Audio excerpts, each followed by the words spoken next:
Salut et bienvenue dans Media Story. Histoire, portrait, affaires, Media Story, c'est le podcast qui raconte les médias.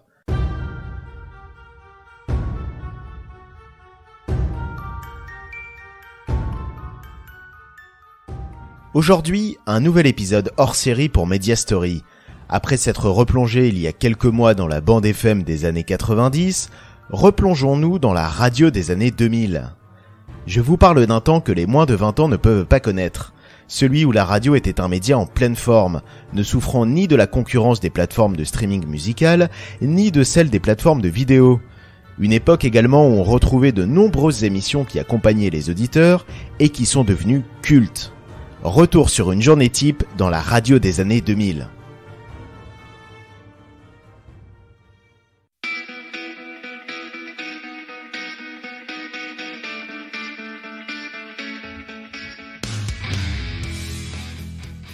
Je vous propose de nous focaliser sur la saison 2002-2003, une époque où le Brésil fêtait sa 5e victoire de Coupe du Monde de foot, où on s'est mis à payer en euros dans l'Union Européenne, et où Jacques Chirac venait d'être réélu après un second tour plein de tensions car l'opposant à Jean-Marie Le Pen. Côté culture, au ciné, c'était la sortie du cultissime Astérix et Obélix Mission Cléopâtre, et du 3e volet du Seigneur des Anneaux. Et en musique, de Skater Boy d'Avril Lavigne, de Ma liberté de penser de Florent Pagny ou encore de Satisfaction de Benny Benassi. Et en radio, c'était l'âge d'or d'animateurs ayant débuté dans les années 90, comme Diffoul, Coé ou Arthur, l'émergence de nouveaux talents comme Morad ou Manu Payette, et une période de grands changements pour certaines stations comme RMC qui connaissait une deuxième vie. Assez parlé, allez, on écoute à quoi ressemblait la radio au début des années 2000.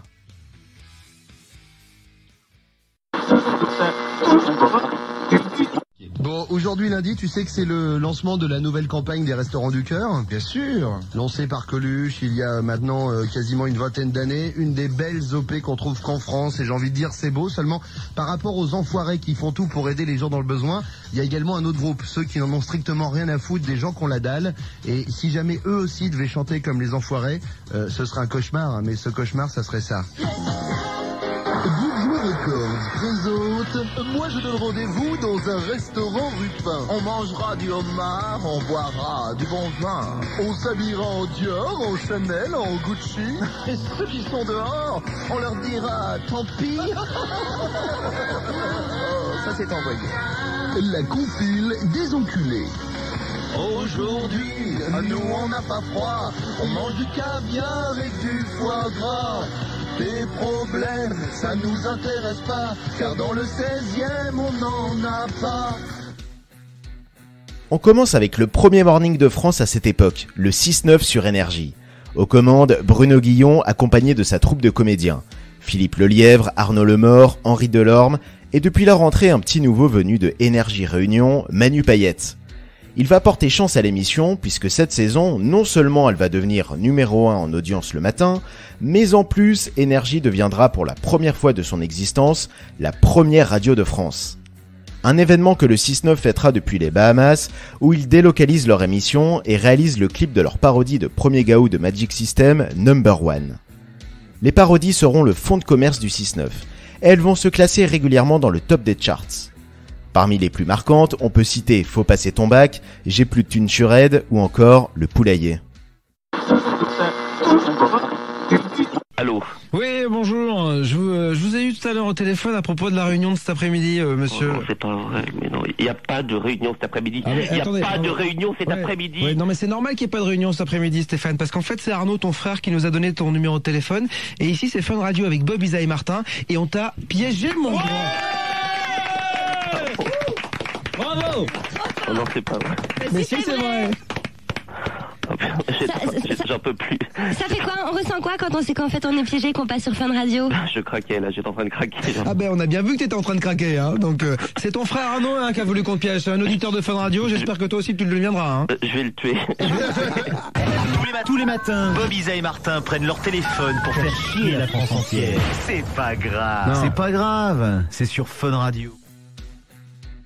Sur Fun Radio, le morning était assuré par un trio de choc, Bob, Isa et Martin. Ce qu'ils aimaient par-dessus tout, c'était les canulars. Dans le C'est pas grave et dans les appels crétins de Martin, ils ont fait péter les plombs à la France entière, pour le plus grand malheur des piégés et le plus grand bonheur des auditeurs. Dans la voiture, vos enfants vous chantent le générique de Coé. Tous les matins. À la machine à café, vos collègues vous racontent les vannes de Coé. Le soir, c'est votre femme qui vous dit qu'elle aime Coé. Et vous n'avez qu'une envie, leur dire merde. C'est vrai, vous écoutez déjà l'émission tous les matins. 6h, 10h. Coé, sur Europe 2. Et quand on aime, on en parle. Sur Europe 2, Coé était en charge du morning et c'était tout un programme. Déjà, il y avait l'habillage de l'émission. Un habillage qui restait bien en tête, basé sur le fameux tube Chihuahua. Ensuite, des jingles barrés avec la voix inimitable du comédien Jean Topard. Et puis, enfin, le contenu du morning, surnommé sobrement l'émission qui déchire sa race. On pourrait résumer la formule ainsi. Des invités dans tous les styles, de l'humour d'ado et du grand n'importe quoi. Pour les invités, on pouvait aussi bien entendre un matin José Bové, Maïté, Stéphane Bern, les Daft Punk ou Clara Morgan. Côté humour, c'était ambiance cour de récré, bataille de bouffe, défi trash, striptease et autres blagues en dessous de la ceinture. Enfin, le morning de Coé, c'était des surprises au quotidien. Cours de cuisine dans les studios avec Jean-Pierre Coff, délocalisation sur les Dakar ou émission spéciale à l'Olympia devant des milliers de gens. Et parce que les délires de Coé méritaient d'être vus, il proposait le meilleur du pire de son émission en DVD et sur la chaîne du câble MCM. Sur ce coup-là, la radio filmée, il a été visionnaire. Avec sa Dream Team, Cécile, Miko, Jean-Pierre et Cartman, Coé a retourné Europe 2 tous les matins. Tous les matins, 6h, 9h sur Skyrock. Et là maintenant on va faire la blague de Bruno. Yeah. Bruno était excité, il est content. Allez, on passe un coup de fil. Je sais pas, si, un Thierry, c'est la blague à Bruno. Et toujours avec les Thierry, hein. Et il ne fait que des blagues quand Thierry. Allô? Oui, bonjour. Est-ce que je pourrais parler à Thierry, s'il vous plaît? Oui, c'est de la part de qui? Bruno Vandelli à l'appareil. Attendez, ne quittez pas. Thierry. Allez, dépêche-toi, il y a Bruno Vandelli là, pareil. Allez, au shot. Allez.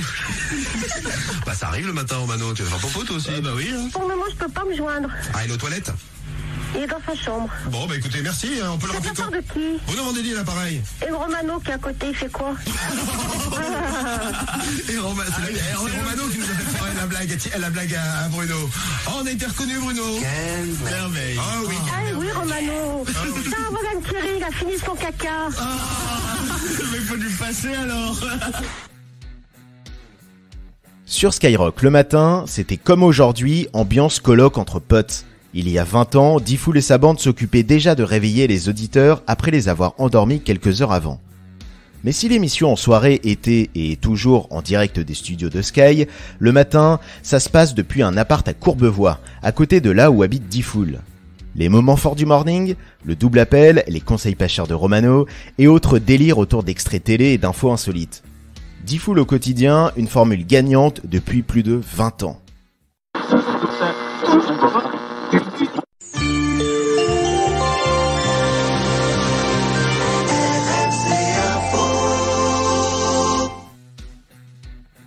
Changement d'ambiance, après les musicales, place à la généraliste RMC, ou plutôt RMC Info. Au début des années 2000, l'ex-grande radio du Sud continuait sa mue en radio 100% info et sport, directement inspirée des formats à l'américaine. Pour incarner les émissions, RMC avait misé sur de fortes personnalités. Le matin, c'est Jean-Jacques Bourdin qui ouvrait l'antenne. Avec son franc-parler, il passait à la moulinette toute l'info et surtout, il faisait réagir les auditeurs. Interactivité et anti-langue de bois, deux ingrédients qui vont faire recette sur RMC. Bon, dans quelques minutes jusqu'à midi, c'est Fred Charles qui vous présente le Cranium sur Énergie. Ça va bien? Ça va bien, tranquille. Bon, il y a de la thune à gagner aujourd'hui? Bah oui, il y a 2500 € quand même. Ça pourrait nous gagner ah oui, 16 250 francs. Plus de 16 000 balles, c'est ça. On revient demain, les garçons. Manos, Philippe, Arnaud, le père Foura, Franck, Sissou, Jérémy, toute l'équipe. Et Christine. Bon, rencard demain dès 6h. Bis à l'œil, ciao, c'était Bruno dans la radio. Allez, ciao. De retour sur Énergie, où, fait assez rare pour le souligner, la station musicale diffusait un jeu tous les jours entre 9h et midi. Dans le Cranium, dérivé du jeu de société du même nom, les auditeurs devaient répondre à un quiz pour repartir avec du cash. L'expérience ne durera pas longtemps, à peine une saison.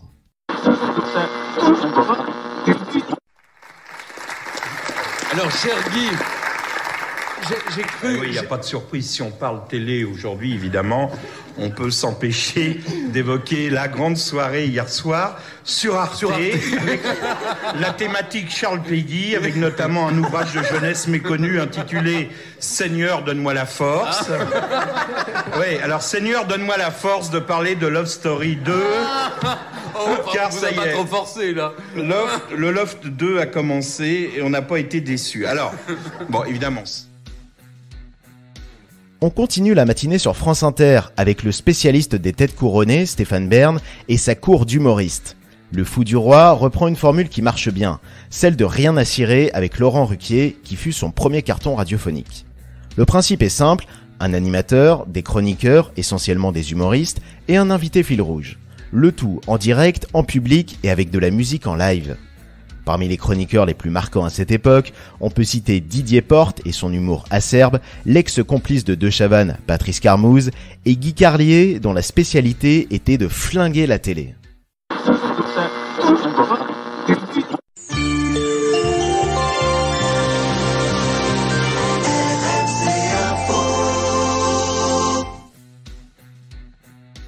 Et en parlant de télé, elle occupait justement une large place sur RMC Info. Chaque jour de midi à 14h, dans Télévision, Jean-Marc Morandini allumait l'actu du petit écran. Morandini, qui après avoir été le représentant de la Trash TV, avec Tout est possible sur TF1 dans les années 90, s'était fait plus discret dans les médias en privilégiant la radio. C'est après l'animation de la matinale de Chéri FM et la direction de Voltage et MFM qu'il débarque sur RMC à la rentrée 2002 pour parler télé. Ce sera la naissance d'une nouvelle vie pour Morandini, celle de journaliste média. Dans son émission, Morandini recevait tous les visages du petit écran. Et s'il y en a un qui se souviendra longtemps de son passage chez Morandini, c'est Bernard Montiel. Alors à l'époque, à la présentation de Vidéogag sur la Une, il va se lâcher complètement lors de son interview. En qualifiant Arthur de mauvais animateur qui se plante même avec un prompteur, Bernard Tapie d'escroc, les gens de la télé comme étant pas intéressants et chiants, et même Drucker en prendra pour son grade en étant désigné comme pas si aimable qu'il le paraît. La direction de TF1 réagira manu militari en le licenciant. Pour Morandini, ça signifiera son retour sous les projecteurs, l'animateur faisant alors le tour des plateaux télé pour en parler.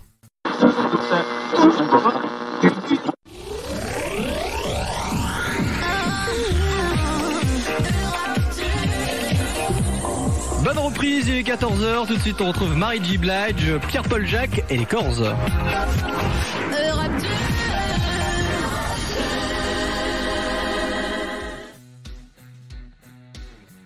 Pour bien commencer l'après-midi, nous voilà sur Europe 2.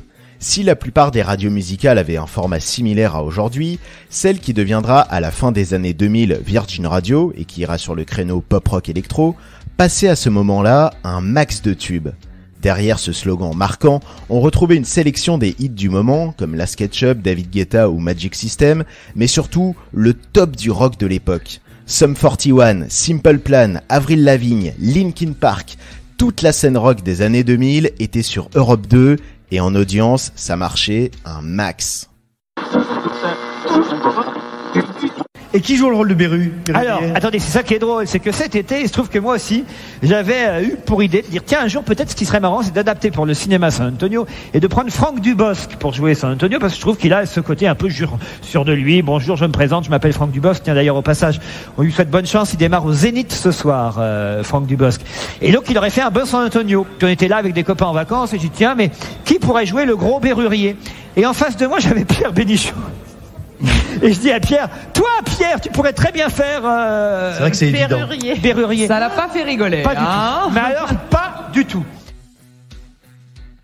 On avance de quelques heures dans la journée et nous voilà à l'heure du goûter sur Europe 1. Au début des années 2000, la radio se portait bien. Si ses audiences étaient en berne dans les années 90, depuis la nomination de Jérôme Bellé, le père de France Info et LCI, Europe 1 s'est repositionné sur l'info au sens large. Et ça lui réussit. L'après-midi, on relâche la pression avec Ruquier et sa bande, qui commentent l'actu avec légèreté. Au final, l'actu n'était qu'un prétexte. Ce qu'on aimait surtout dans On va se gêner, c'était les prises de bec, les fous rires et les anecdotes des personnalités aussi fortes et diverses présentes dans la bande, comme Pierre Bénichou, Claude Sarraute, Philippe Geluc ou Stevie. Des nouvelles de Jean-Sylvain Flan? Bien sûr, Jean-Sylvain Flan, le super-héros des temps modernes, qui revient avec aujourd'hui un nouveau super-héros à découvrir. Je crois que Jean-Sylvain Flan aujourd'hui est Scatman. La nuit, Jean-Sylvain Flan est Jean-Sylvain Flan. Mais le jour, Jean-Sylvain Flan est Scatman. Bonjour Monsieur Flan. Bien, donnez-moi une bonne raison de vous accorder ce crédit. Scatman. Bon, écoute Jean-Sylvain, donne-moi une bonne raison de sortir avec toi. Scatman. Jean-Sylvain Flan est Scatman. Monsieur Flan, levez-vous. Qu'avez-vous à dire pour votre défense? Ah bah sur les jurés. I'm a Scatman. Jean-Sylvain Flan est Scatman.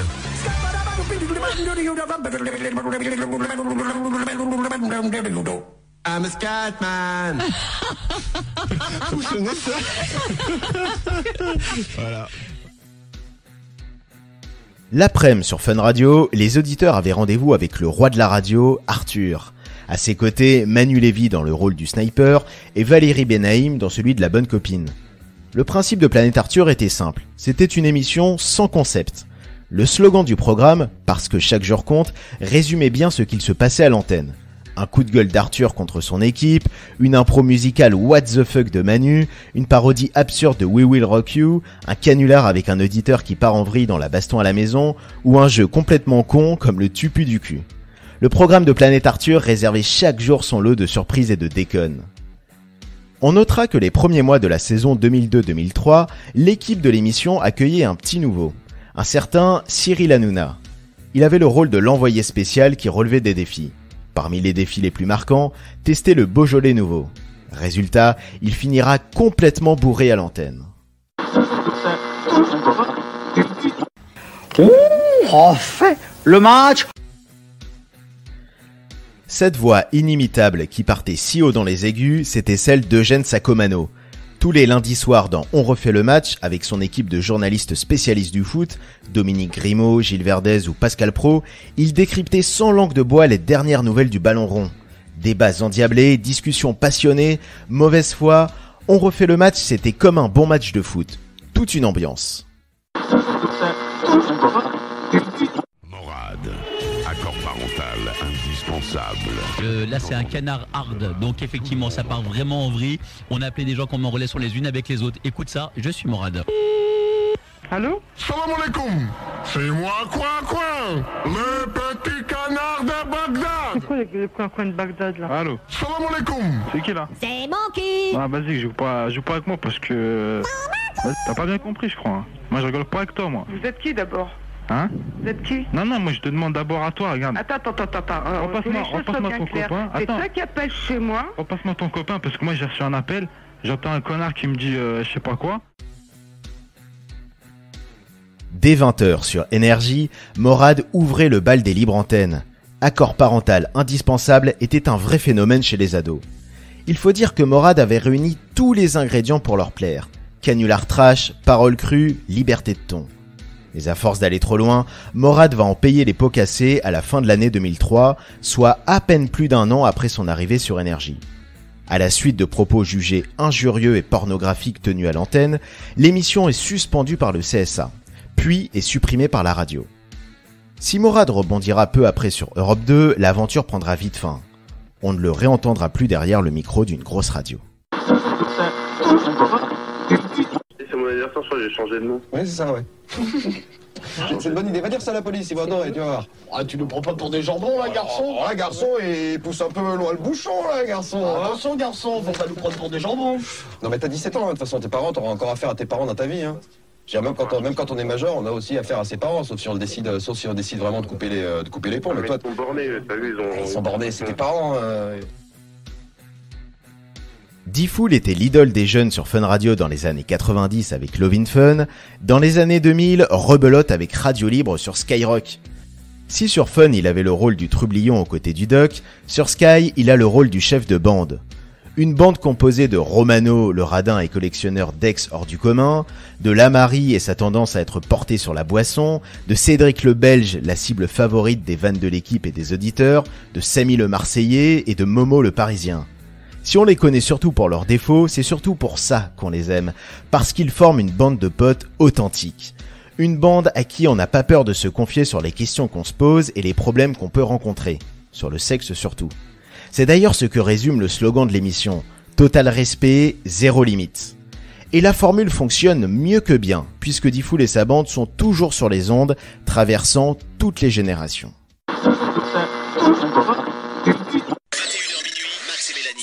Sur Fun Radio. Alors si vous avez un problème, vous n'hésitez pas à vous appeler, vous le savez ça. Tu le sais ça. C'est sûr. L'autre idole des ados à la radio, c'était Max. Il a surtout marqué les auditeurs avec le Star System entre le milieu des années 90 et le début des années 2000. Jeux barrés, intervenants uniques en leur genre, comme Gérard et ses débats, et autres délires ont fait de cette émission un rendez-vous incontournable.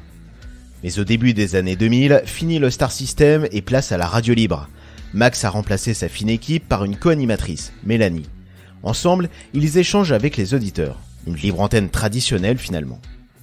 Cette version plus classique d'émission ne réussira pas à Max, qui tournera quelques temps plus tard l'aventure des soirées de Fun Radio.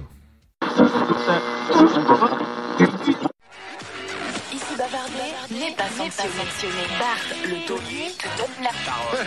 Mais ça va pas la tête. C'est quoi ton truc? 0826 08 88 88. Merci et bravo d'avoir choisi 02. C'est quoi ton truc? 0826 08 88 88. Allez, là c'est la dernière ligne droite, après on passera à autre chose. Max, il est escort boy et donc il finance un petit peu bien sa maison de campagne via des filles qui veulent bien rentrer en contact avec lui. C'est ça, Max? Mais comment saviez-vous que j'avais une maison de campagne? Mais parce que si j'ai bien noté au tarif dont tu nous as parlé et le nombre sur le mois, ça fait quand même un joli pactole à la fin. Oui, quoi. c'est vrai. Ça fait enfin si j'ai bien noté, tu gagnes entre 5 et 10 000 euros par mois. Tout à fait, ouais. Dans les années 2000, toutes les radios jeunes avaient leur libre antenne. Après Énergie, Skyrock et Fun Radio, place donc à Europe 2. La libre antenne s'appelait C'est quoi ton truc ? Et elle était animée par Bart, alias le taulier. Pour l'accompagner, il pouvait compter sur sa team. Loïc à la réal, Marina au standard, Fiston le stagiaire, et parfois Roger, ou Roger d'Eric, le chef de la sécu. Outre les interventions d'auditeurs qui appelaient pour parler de leurs trucs, l'hypnose, les escortes ou encore l'homosexualité, beaucoup de délires, comme envoyer le stagiaire squatter l'antenne d'autres radios. Bon, Fred, là, faut qu'on y aille, là, sinon on sera jamais de retour à Paris pour l'émission. Bon, alors, docteur, vous faites quoi? Même en passant des heures à recoller les cendres, je suis pas sûr que ça redevienne votre clinique, quoi. Ça me fait chier, mais vous avez raison, hein. Et puis la capitale me manque, hein. Pigalle, les bois de Boubou, les maréchaux, la rue Saint-Denis. Bon, allez, je viens avec vous. Allez, les enfants, on presse le pas, hein. Tout le monde dans la voiture.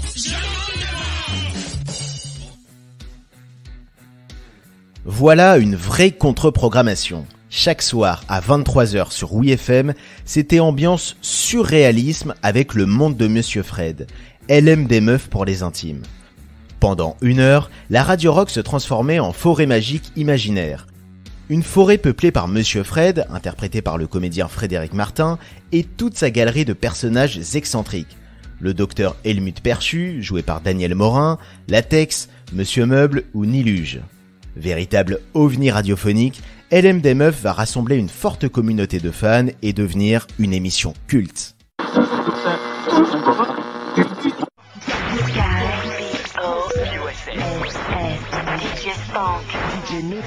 Star sur Skyrock.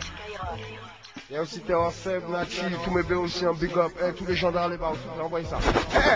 Pour la part, tous les gendarmes les barons, on a encore la place pour tout le tout les cordes, c'est Skyrock, ouais, c'est chaud, Mathieu. On va attendre province banlieue, 7-5. Tous les gens des quartiers, où tu sois dans les halls, dans ton booming system. C'est Skyrock. On termine notre zapping radio par Skyrock. Dans les années 2000, la station proposait chaque soir, après la radio libre, une émission nocturne incarnée par un ou des artistes de la scène rap. Stomy Bugsy, Cut Killer, le Secteur A, et le plus énervé d'entre tous, Joey Starr. Dans Sky BOSS, en direct de la cave de sa maison, il recevait de nombreux rappeurs qui venaient poser leur freestyle. Fidèle à sa réputation belliqueuse, on se souviendra d'un passage antenne houleux avec D-Fool qui avait terminé son émission 5 minutes en retard. Impardonnable pour Joey Starr. Et voilà pour notre zapping radio version 2000. Une belle époque pleine d'émissions devenues cultes, des émissions fortement incarnées et qui pour la plupart ne ressemblaient à aucune autre. Des émissions qui nous donnaient envie de se lever, comme le 6-9 ou le Morning de Coé, qui nous accompagnaient sur le chemin de retour du bahut, comme Planète Arthur et On va se gêner, et enfin qu'on adorait écouter sous la couette en cachette, que ce soit D-Fool, Max ou Bart.